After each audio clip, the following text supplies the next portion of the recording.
Welcome to Smart in the City, the Babel podcast where we bring together top actors in the smart city arena, sparking dialogues and interactions around the stakeholders and themes most prevalent for today's citizens and tomorrow's generations. I am your host, Tamlin Shimizu, and I hope you will enjoy this episode and gain knowledge and connections to accelerate the change for a better urban life. Smart in the City is brought to you by Babel Smart Cities. We enable processes from research and strategy development to co-creation and implementation. To learn more about us, please visit the Babel platform at babel-smartcities.eu. This episode is part of our multilingual series, hosted in a variety of languages by experts from the Babel Smart Cities team who are fluent in the language of the episode. We want to reach people across different regions, so don't be surprised when you see different languages popping up. Without further ado, I hand the mic to the host of the day. Bonjour et bienvenue dans ce deuxième épisode de notre série en partenariat avec Major Cities of Europe, série d'épisodes qui vise à partager des mesures concrètes et reproductibles prises par les villes pour mieux orienter leur stratégie d'innovation urbaine à l'ère de l'intelligence artificielle et de la transition climatique. C'est donc dans ce contexte que nous accueillons aujourd'hui Éric Legall, directeur général d'Ici Média, une société publique locale chargée de la communication et de l'innovation de la ville d'Issy-les-Moulineaux, en région parisienne. Bienvenue dans le podcast, Éric. Merci, bonjour. Bonjour.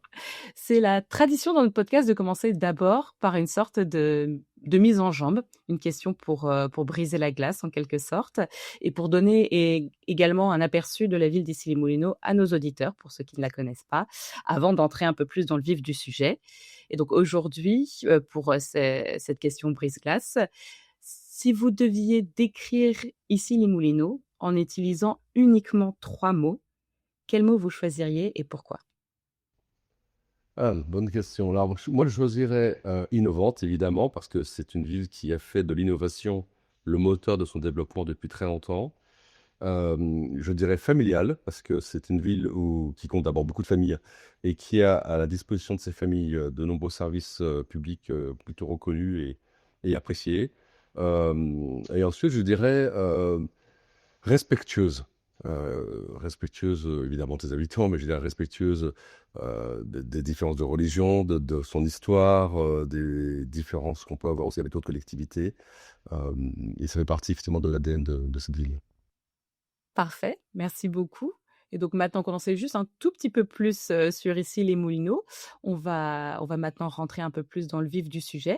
Mais avant cela, j'aimerais que vous nous en disiez un petit peu plus sur vous, si vous deviez résumer rapidement votre parcours et ce qui vous a amené à votre poste aujourd'hui.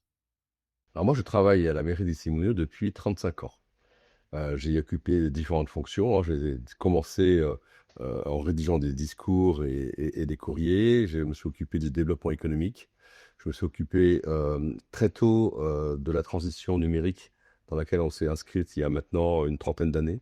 Je suis en charge de la communication au sens large du terme depuis 28 ans exactement, au sein d'une entreprise publique qui s'appelle Ici Média, qui est une organisation un peu particulière dans le paysage des collectivités françaises, mais qui permet de donner plus d'agilité à la fois à nos actions et à nos travaux, en fait. Je vais prendre un exemple très concret, si on parle d'innovation.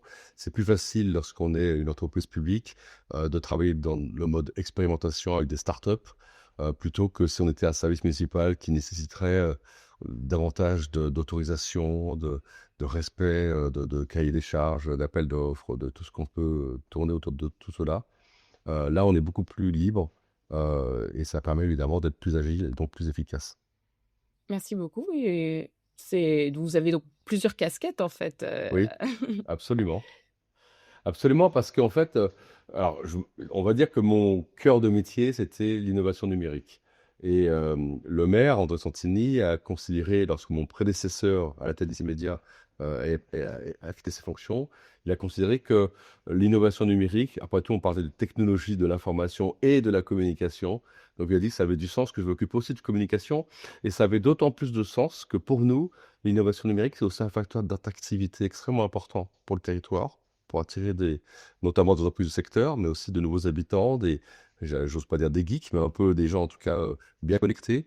Et donc, ça avait du sens, évidemment, que tous ces sujets d'innovation soient extrêmement liés à la communication.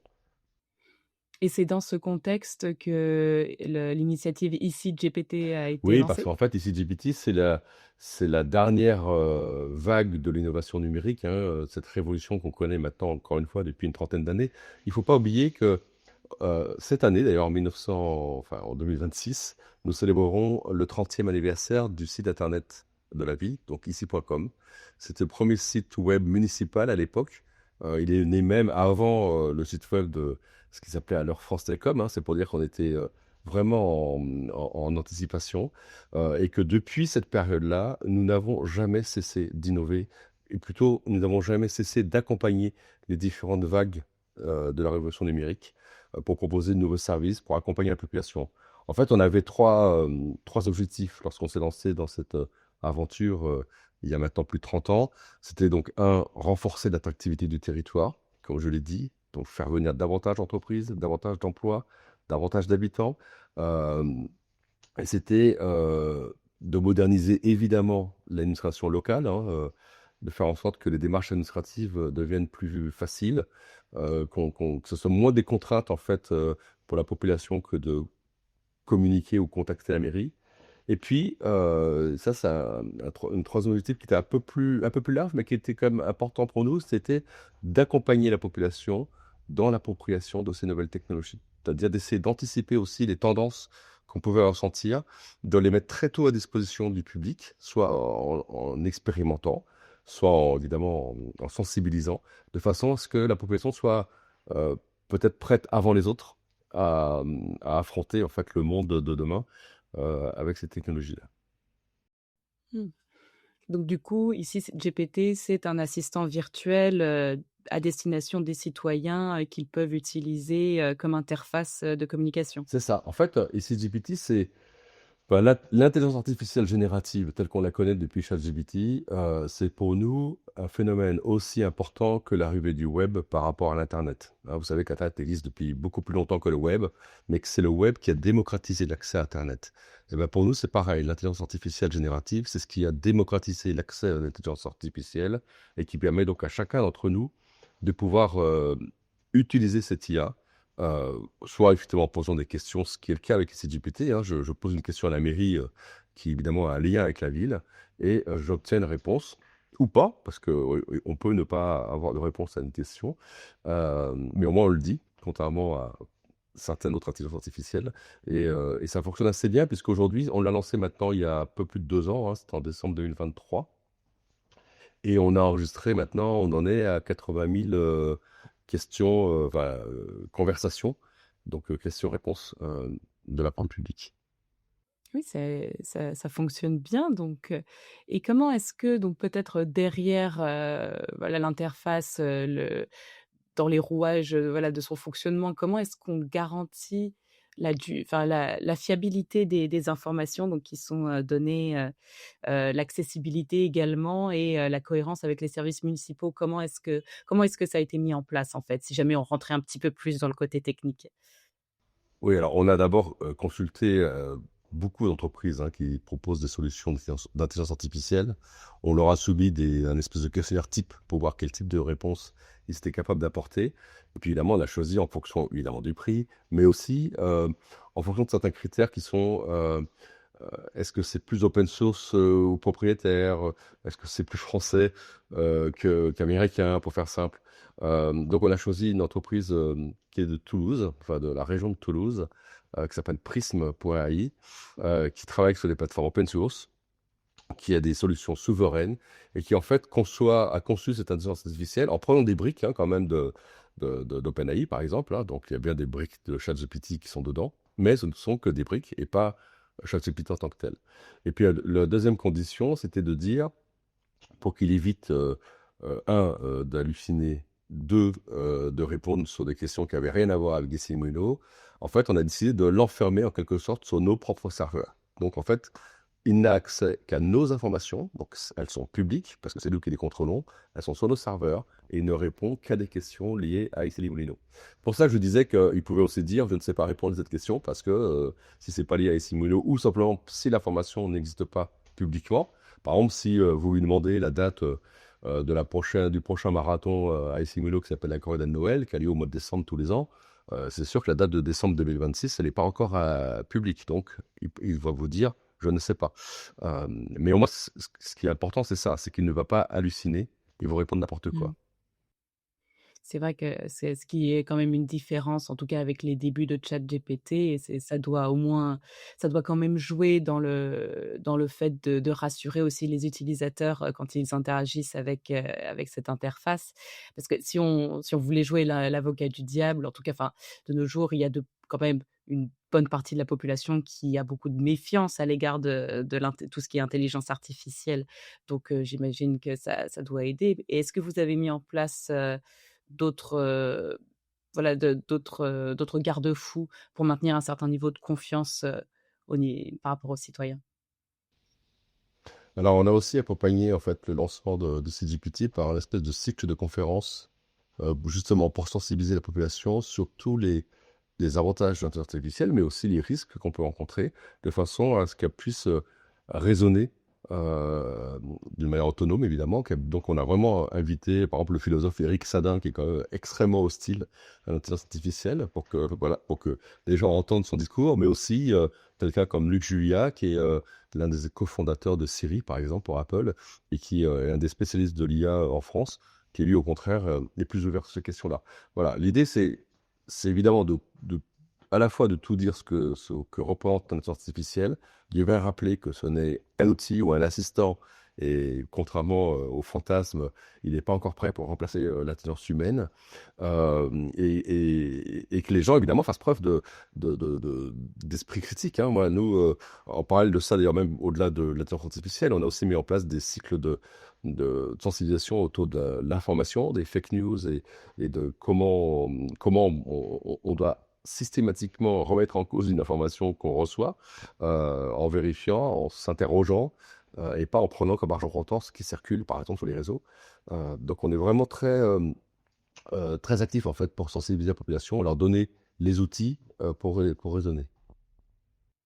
C'est si important, oui, d'être sûr d'accompagner, les utilisateurs, et de sensibiliser le public à ces questions-là. Donc, oui, non, je pense que ce sont des supers initiatives d'aussi activement, voilà, être, dans l'accompagnement, et la sensibilisation. Et puis, il y a un point quand même important aussi que je dois dire, c'est que euh, ici, GPT, ce n'est qu'une option. C'est-à-dire que vous pouvez évidemment continuer à téléphoner à la mairie ou à vous rendre d'ailleurs directement physiquement au guichet pour poser exactement les mêmes questions. Euh, je ne garantis pas que vous aurez les réponses parce que par définition, même un agent municipal à l'accueil, il ne va pas nécessairement avoir réponse à tout, alors que ici, GPT a plus celui. Mais ça nous reste qu'une option et on n'impose évidemment rien du tout. On cherche juste à faire en sorte que les gens qui ont envie d'utiliser l'IA ou qui ont pris l'habitude d'utiliser l'IA pour poser un tas de questions d'ordre personnel ou de tout ce qu'ils veulent, puissent trouver aussi dans leur relation avec la mairie. Mmh. C'était un outil commun, C'est un finalement. outil c'est un outil quand même qui facilite la vie. Je parlais tout à l'heure des démarches Mmh. administratives. Vous savez, moi je répète souvent parce que maintenant j'ai un peu plus d'expérience, que quand même lorsque j'étais jeune, il fallait que je pose mes journées de congé pour faire une demande de carte d'identité. Il fallait que je me rende à la mairie, où je ne savais pas s'il y avait du monde ou pas, parce on prenait pas rendez-vous à l'époque, et ça prenait 3 semaines à moi pour avoir ce document. Alors qu'aujourd'hui, déjà avec le numérique, ça a facilité les choses, parce qu'aujourd'hui, on peut déjà préparer sa demande en ligne, prendre rendez-vous à la mairie et finalement juste venir pour se faire prendre en photo et prendre ses empreintes digitales. Mais avec ChatGPT, c'est encore mieux parce que vous pouvez lui poser des questions en langage courant pour dire, mais enfin, qu'est-ce que je dois faire comme démarche, quel document je dois apporter, etc. Et il vous répondra, j'allais dire plus humainement, que simplement lire une page sur le site web.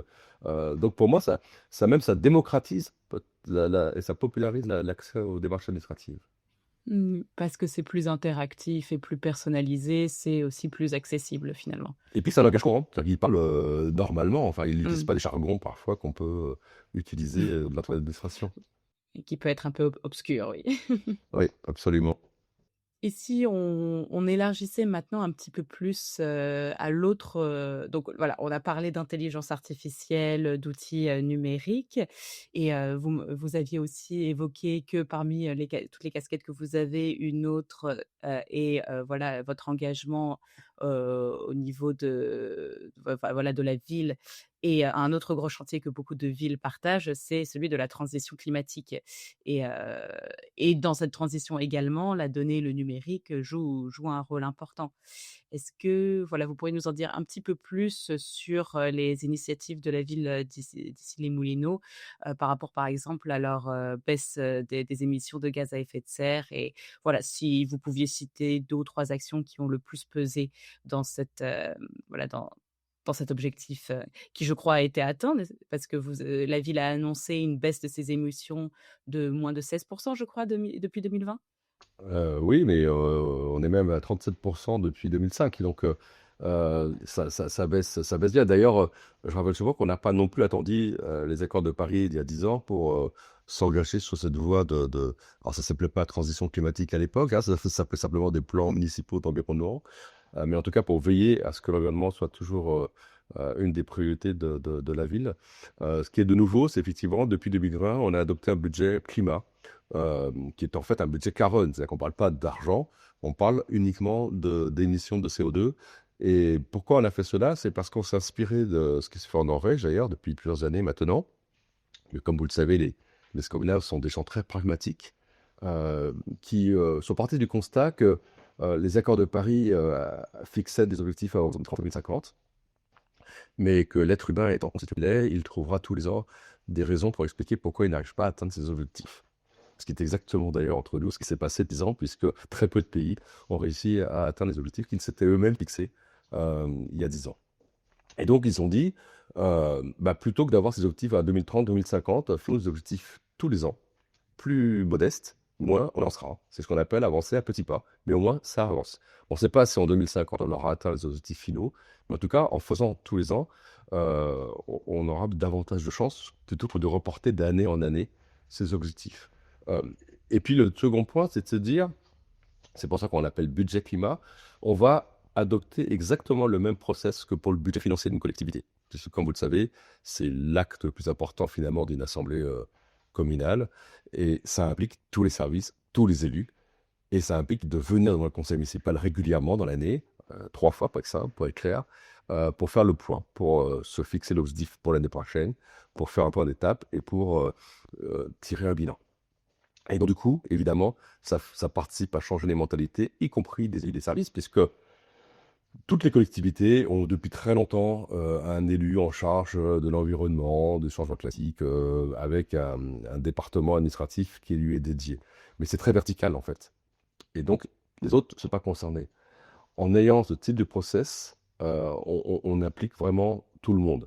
Et ça a vraiment des résultats, parce qu'en même temps, évidemment, c'est accompagné d'un plan d'action. Ça dit, ben voilà, cette année, on a pour objectif de planter tant de nouveaux arbres, on a pour objectif de renforcer aussi la communication pour sensibiliser la population, parce que ça, c'est un point évidemment clé. On a lancé, par exemple, une web-série qui s'appelle Agir pour le climat, ça commence par ici, dans laquelle chaque reportage, en fait, est un exemple d'action concrète, très concrète même, qui peut contribuer à adapter la ville au changement climatique.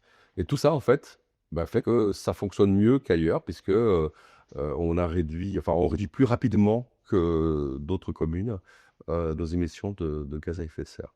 Encore une fois, j'aime beaucoup la façon dont la communication et enfin, voilà, vous gardez quand même toujours cet objectif d'accompagner les citoyens dans toutes les actions qui sont menées, être sûr que voilà, tout le monde est sensibilisé, au courant et voilà, et que les décisions sont prises également avec tous les niveaux d'intervention possibles. Donc, je pense que c'est assez inspirant. Oui, parce que la communication, vous savez, on critique souvent la communication parce qu'on dit, tiens, il y en a un qui fait un coup de communication ou c'est que de la com. Enfin, on entend tous toutes ces critiques qu'on peut avoir sur la communication. Or, la communication, en tout cas pour nous, c'est vraiment un facteur d'accompagnement de la population pour accompagner les changements d'habitude, d'usage, de mentalité, simplement parce qu'on a besoin d'expliquer, de répéter et d'associer, enfin d'impliquer en fait les gens. Moi, j'étais très surpris, ouais, par exemple, le premier épisode de cette web-série, c'était pour demander, on a fait un micro-trottoir pour demander aux gens, c'est quoi pour vous le CO2? C'est tout bête, hein, mais moi j'ai fait des études littéraires et j'avoue que je sèche à chaque fois qu'on essaye d'expliquer de quoi on parle. Et j'étais super surpris en fait d'entendre le public en fait raconter c'était quoi sa définition et en me disant bah, en fait ils sont bien en phase avec ce qu'on peut avoir en tête et non seulement ils comprennent ce qu'on veut faire, mais ils sont prêts à s'engager davantage. Et encore une fois, ça marche parce que quand une ville dit on va réduire les émissions de gaz à effet de serre, vous imaginez bien que la ville, enfin la mairie, on reprend très très peu d'émissions dit, puisqu'on n'est qu'une organisation. Ça repose sur les bureaux, sur les logements, sur les transports, sur les déchets. Et donc, on a besoin d'appliquer tout le monde, les entreprises, comme les habitants, comme les associations, pour que tout le monde aille dans la même direction. Et ça, c'est là aussi un des résultats de ce budget climat, c'était de réussir à avoir ce mouvement un peu général à l'échelle de la ville. Mmh. Et est-ce que dans ce même cadre, est-ce que vous collectez des données, pour informer, les actions et la prise de décision concernant ce budget climat? Et est-ce que ces données est-ce que vous avez un exemple de d'une occasion où ça aurait pu faire objectivement changer un choix, qui avait été, considéré, soit pour accélérer, ajuster ou abandonner une initiative ou une option? Alors, comment je vous dirais, je vous dirais ça? Euh, il y a pas de, pour moi, il n'y a pas de possibilité d'adapter les villes au changement climatique ou de réduire la crise climatique sans les technologies. C'est-à-dire que ce que nous permet les technologies, d'abord, un, c'est d'espérer qu'il y aurait des solutions techniques qui nous permettront d'aller plus vite pour nous adapter, et voire pour ralentir le process. Et surtout, les données, c'est ce qui nous permet de comprendre comment ça fonctionne. Euh, Quand tous les ans, ça c'est aussi un des sujets du budget climat. En fait, d'ailleurs, il y a un site web dédié sur le budget climat d'ici Moulineaux, où vous verrez, il y a des chiffres par grande catégorie, donc l'habitat, les transports, les bureaux, les déchets, où on explique catégorie par catégorie, non seulement l'évolution de ces chiffres, mais aussi on cite des exemples d'actions qui ont été menées sur la ville et qui ont permis d'avoir ces résultats-là. Donc ça, c'est super important, même si ça, c'est un peu la frustration qu'on pourrait avoir. On n'accède pas à toutes les données en temps réel qu'on aimerait avoir. Et quand je dis en temps réel, même à l'année. Et il y a certains organismes aujourd'hui qui continuent à publier des données à l'échelle de 3 ou 5 ans, ce qui évidemment ne veut rien dire du tout dans notre schéma. Et donc on essaye voilà, de trouver des données. On va un peu à la pêche aux informations, par exemple sur les transports. Bon, là, il y a beaucoup de données qui s'appuient sur les transports publics, sur le parc automobile, parc automobile, etc., qui nous permet euh, davantage dire de communiquer, parce que je vais vous prendre un exemple, quand vous pouvez faire la démonstration que le nombre de véhicules électriques dans la ville augmente, le parc des particuliers, je parle. Euh, du coup, bah, vous diffusez l'information à tout le monde en disant, ah bah tiens, il y a mon voisin qui est en train d'avoir des voitures électriques, donc ça veut dire que ça pourrait, etc. Et vous inciter davantage de gens à passer à l'acte. Et en parallèle, nous, en tant que collectivité, on met à disposition, par exemple, des bandes de recharge électrique en voirie. On a une centaine de points d'accès sur notre ville, en voirie, pour justement montrer aux gens en disant, bah, allez-y, maintenant, franchissez le pas, parce que non seulement c'est bon pour tout le monde, mais en plus, on vous donne les moyens de recharger sans prendre de difficulté. Et on va même plus loin que cela, et ça fait partie, pareil, de notre un peu état d'esprit d'innovateur, puisqu'on essaie d'aller à la table d'après. C'est-à-dire qu'aujourd'hui, par exemple, on est en train d'expérimenter des recharges électriques par induction, c'est-à-dire donc éviter les câbles qui embêtent un petit peu tout le monde lorsque il faut se recharger, pour là encore montrer, pour essayer de voir comment on peut faciliter l'accès aux véhicules électriques. Mmh. Et tout ça partant donc des données collectées sur le fait que le parc augmente. Ben oui, Oui, parce que si j'avais pas cette information comme quoi le parc automobile électrique grandissait à Issy-Moulineaux, je pourrais pas avoir ce discours auprès des habitants pour dire, allez-y, vous voyez, c'est un mouvement, on est dessus et ça fonctionne. Donc, c'est vraiment important pour comprendre comment les choses fonctionnent. Mm. C'est vrai, c'est vrai.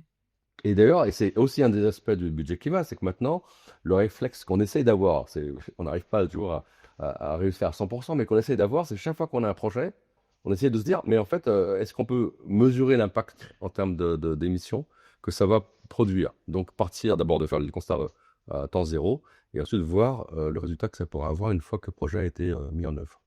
Et ça vous permet donc d'ajuster en fonction aussi, les initiatives ou c'est vraiment un objectif que vous fixez pour, évaluer la réussite de l'action une fois qu'elle a été terminée?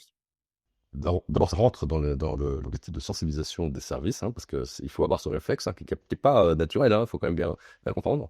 Donc, il faut le rappeler à chaque fois. Et puis, oui, ça participe à la démonstration. Enfin, vous savez, il faut être lucide. On ne va pas, à la seule échelle des CMUO, régler la crise climatique. On va pas non plus, j'imagine, on va pas non plus être la seule ville dans la métropole du Grand Paris à être neutre sur le plan climatique. Donc on essaie de faire ça pour montrer l'exemple en fait aux autres. C'est pour dire, regardez, nous ce qu'on fait à notre échelle, ça reste une échelle modeste. Hein. Ici, Mouno, c'est une ville de 70 000 habitants. Hein. Donc on reste modeste, on n'est pas, on n'a pas du tout la prétention de dire que c'est la bonne solution, mais on vous fait la démonstration qu'il y a d'autres solutions qui fonctionnent. Donc on arrive à embarquer la population et donc inspirez-vous aussi de ce qu'on peut faire. Ce que nous-mêmes, d'ailleurs, nous faisons dans le cadre des projets, par exemple, européens, avec Good Bill européenne, dans le cadre de Major Cities of Europe, nous, on s'inspire beaucoup de ce que les autres collectivités euh, font ou réalisent. Mmh. Et justement, vous parlez de ces projets européens. Est-ce que vous pouvez nous en dire un petit peu plus, peut-être un exemple, d'un de ces projets? Alors, bah, on a beaucoup de projets européens, ça fait pareil, une trentaine d'années, je pense qu'on travaille avec ces projets européens. Pour nous, c'est important, ces projets, parce que euh, c'est pas tant la recherche technologique ou le sujet qui peut être abordé dans un projet européen, c'est que pour nous, un projet européen, c'est un effet de l'eau. C'est-à-dire que souvent, ce sont des projets qui concernent des sujets en anticipation, à l'innovation par exemple, et qui nous permettent, nous, bon, de tester beaucoup de choses, mais aussi, parce que ça dure en général 3 ans, un projet européen, eh ben, d'embarquer là aussi les services municipaux, les élus sur des thématiques-là. Et souvent, c'est grâce à ces projets européens qu'on est passé à l'étape euh, suivante, qui est de dire on généralise quelque chose, on s'embarque dans quelque chose. Par exemple, on l'a fait pour l'open data, c'est grâce à des projets européens qu'on a ouvert nos portails open data en 2012.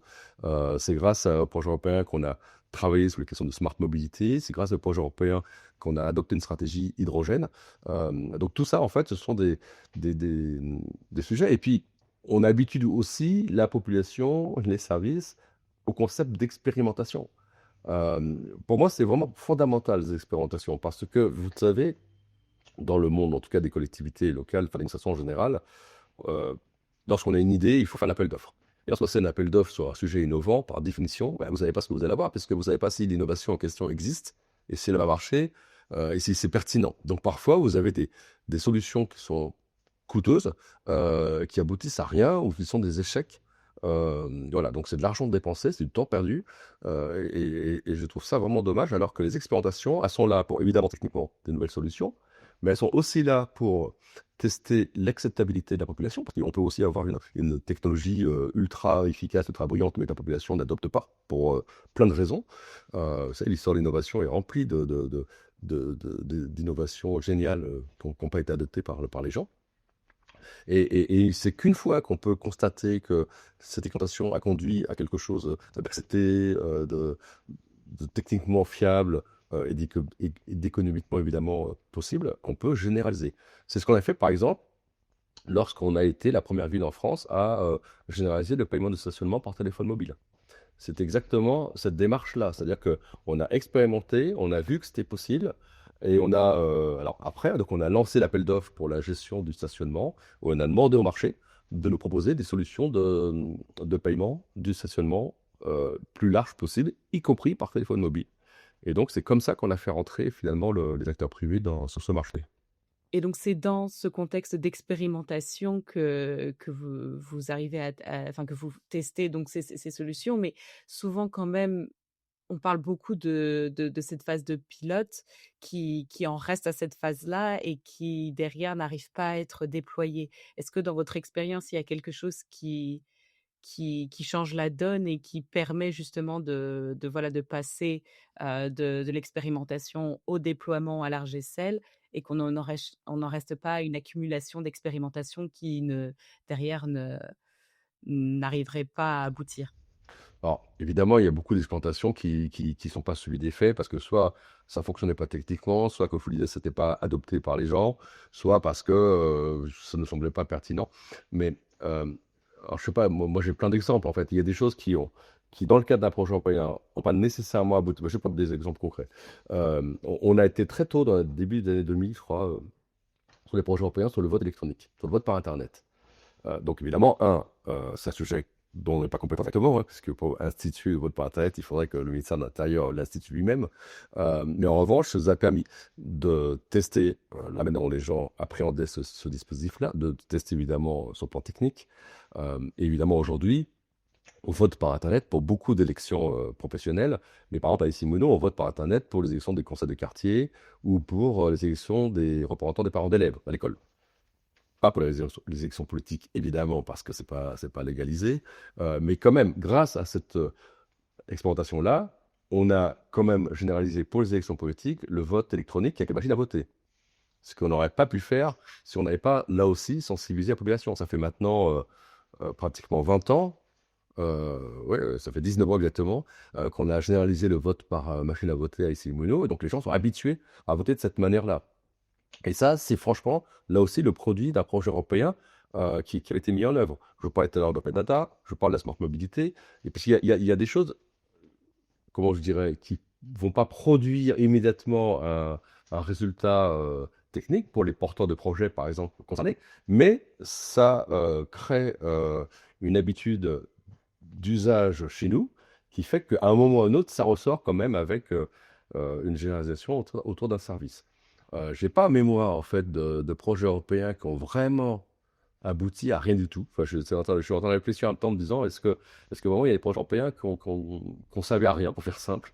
Euh, voilà, bon, je parlais d'hydrogène aujourd'hui. Hydrogène, bon, on a des triporteurs à hydrogène pour l'affichage municipal, etc. Mais on voit bien que l'hydrogène, c'est encore plutôt pas du tout mature. Il y a encore du chemin avant que l'hydrogène soit adopté, mais n'empêche que nous, grâce à cette expérimentation sur les triporteurs, eh ben, on a fait installer une station de ravitaillement à hydrogène à Issy-les-Moulineaux, et donc on anticipe une évolution qu'on pressent.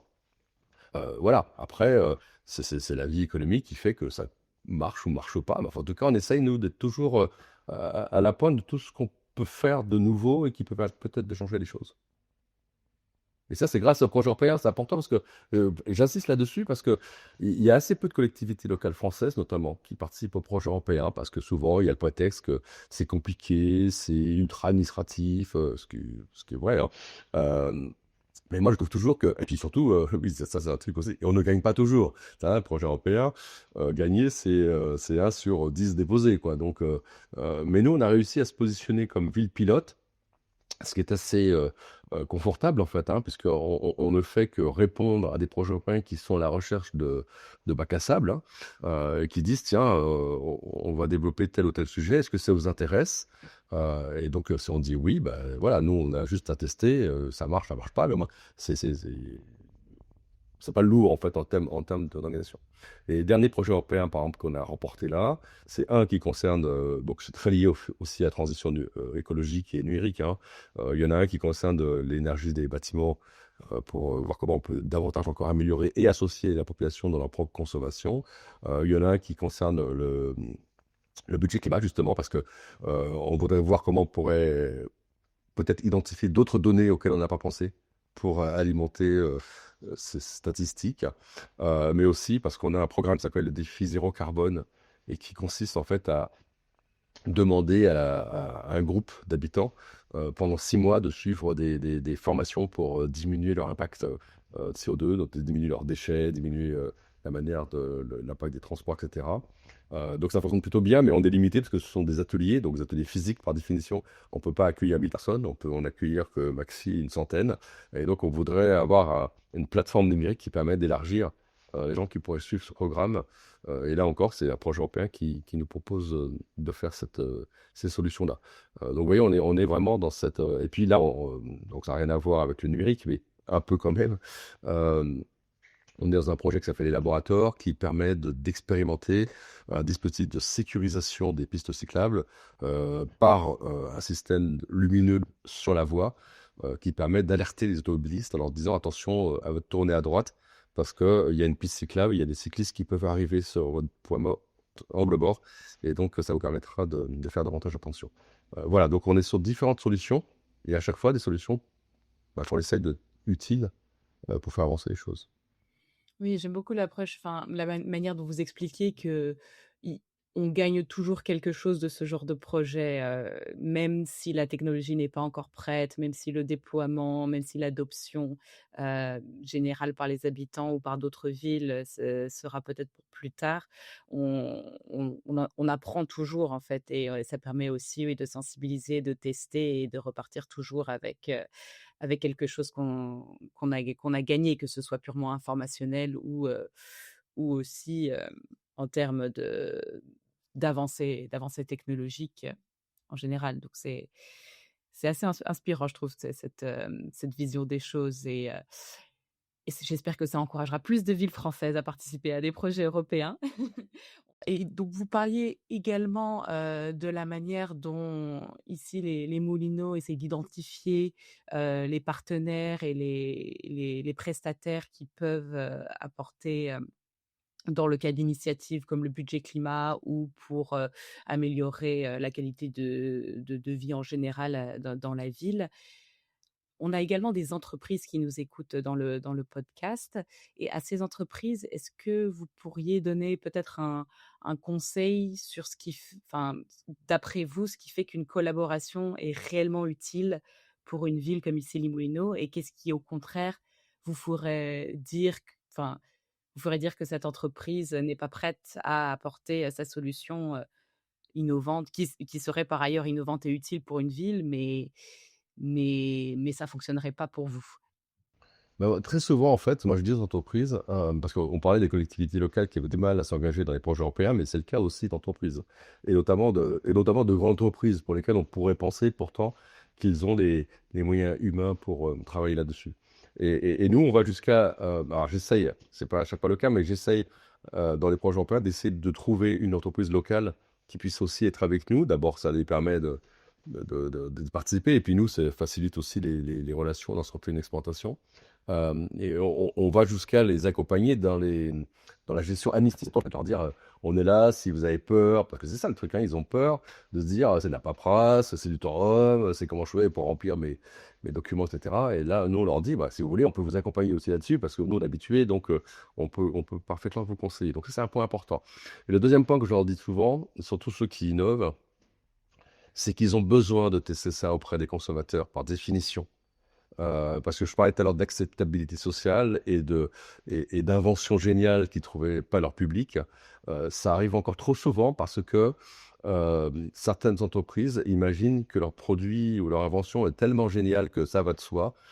Or, en général, on se rend compte que bah non, ça ne va pas de soi du tout parce qu'il y a plein d'autres critères, des fois pas du tout objectifs, hein. Ça peut être une question de temps, une question de timing, c'est pas le bon moment, une question d'argent, une question d'usage, et qui fait que euh, moi, je les invite toujours à expérimenter avec nous. Parce que nous, en fait, ce qu'on leur offre, c'est ça. Je parle de bac à sable, mais c'est ça. En fait, on leur offre non seulement un territoire, un terrain, mais surtout on leur offre une population. On leur offre des gens, j'allais dire des gens qui ne sont pas des geeks, qui ne sont pas ingénieurs, qui ne sont pas des bac plus 10 nécessairement, qui peuvent donner leur avis sur ce genre d'innovation. Et ça, enfin, pour moi, c'est précieux parce que c'est du temps qu'ils vont gagner, eux, en études de marché, et qui vont permettre d'adapter leurs produits aux attentes des gens. Ça me paraît indispensable. Et là, je parle d'organisation, mais on peut parler aussi ça dépend des entreprises. Mais le monde des collectivités locales est un monde un peu complexe. Si l'entreprise ne comprend pas ça ou ne se fera pas aux difficultés discussions avec des collectivités locales, elle va perdre beaucoup de temps. Et elle peut se planter rien qu'à cause de ça, en fait. Mmh. J'ai encore une avant-dernière question, je dirais, dans cette partie de notre entretien. Qu'est-ce que vous identifiez comme étant le prochain grand défi que Ici les Moulineaux a à relever? Et est-ce que voilà, qu'est-ce qu'il faudrait être mis en place?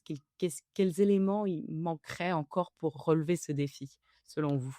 Alors franchement, alors c'est pas pour être prétentieux, mais enfin, ici Muno aujourd'hui est déjà extrêmement privilégié par sa situation à la fois géographique, par la qualité des transports en commun qu'elle a à disposition de ses habitants, par la gestion municipale, parce que je rappelle quand même qu'on est une des villes les moins endettées de France, avec l'un des taux de fiscalité locale les plus faibles de France, avec une diversité et un nombre de services publics à la population supérieur à des communes de notre taille.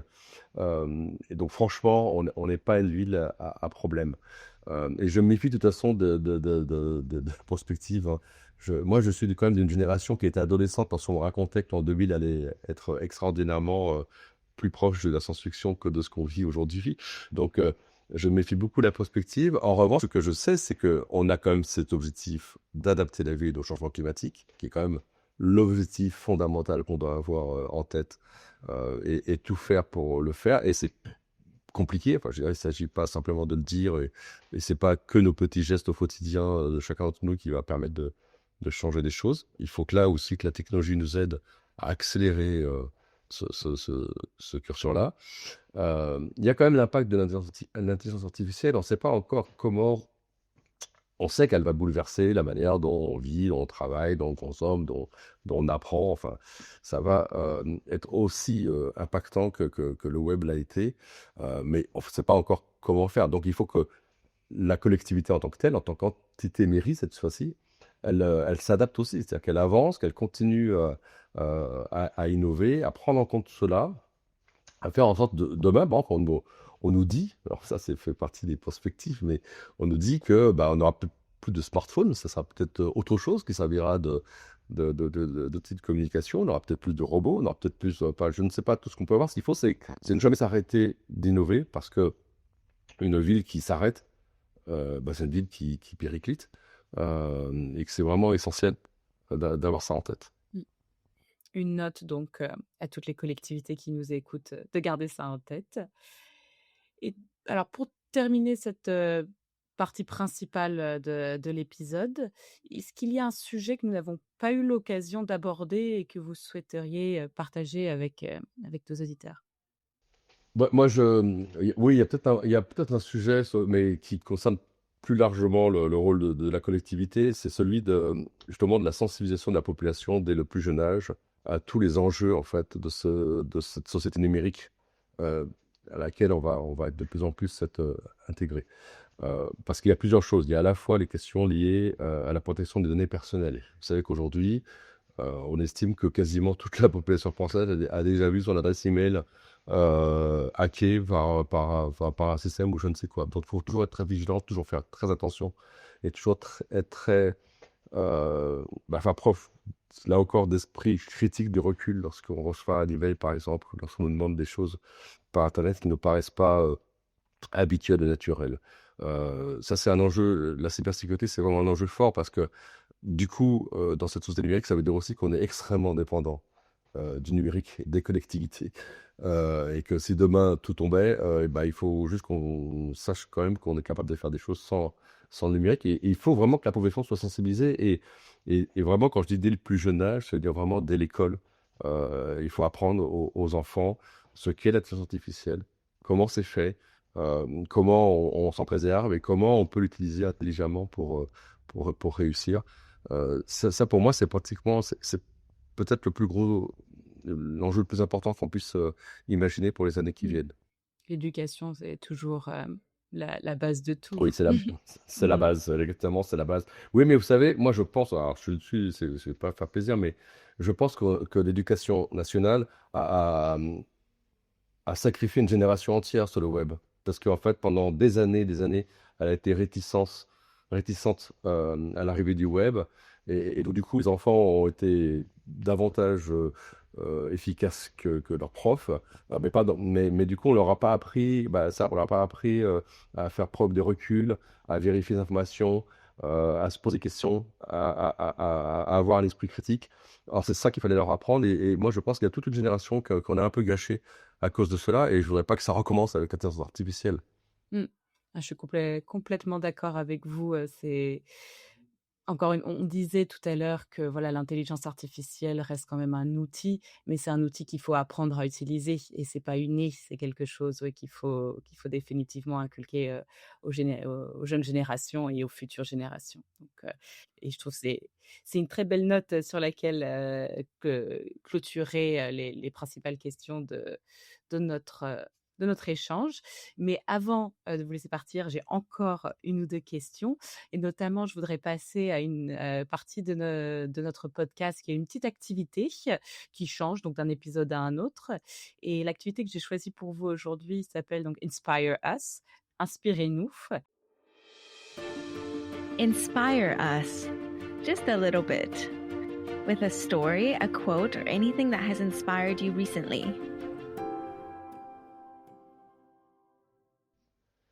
Là, vous me prenez un peu de cours Alors spontanément, de toute façon, la phrase que j'aime bien répéter régulièrement, c'est toujours celle alors je sais plus quel auteur, mais bon, en tout cas, c'est une phrase qui est bien connue, qui est de dire, «Ils ne savaient pas que c'était impossible, c'est pour ça qu'ils l'ont fait». Mmh. Parce que c'est vraiment, comme ça que moi je perçois, l'innovation, de pas se mettre de limites, de pas avoir peur et et vous savez, ça fait, comme je l'ai dit, 35 ans que je travaille ici. J'ai donc accompagné à la fois le développement du web et celui de l'intelligence artificielle aujourd'hui. Et finalement, c'est exactement les mêmes questions qu'on me pose aujourd'hui qu'on me les posait il y a 30 ans avec le web, sur la peur de l'emploi, sur la peur du décalage de certaines catégories de la population, ce qu'on appelle la fracture numérique. Enfin, c'est exactement les mêmes schémas, c'est-à-dire que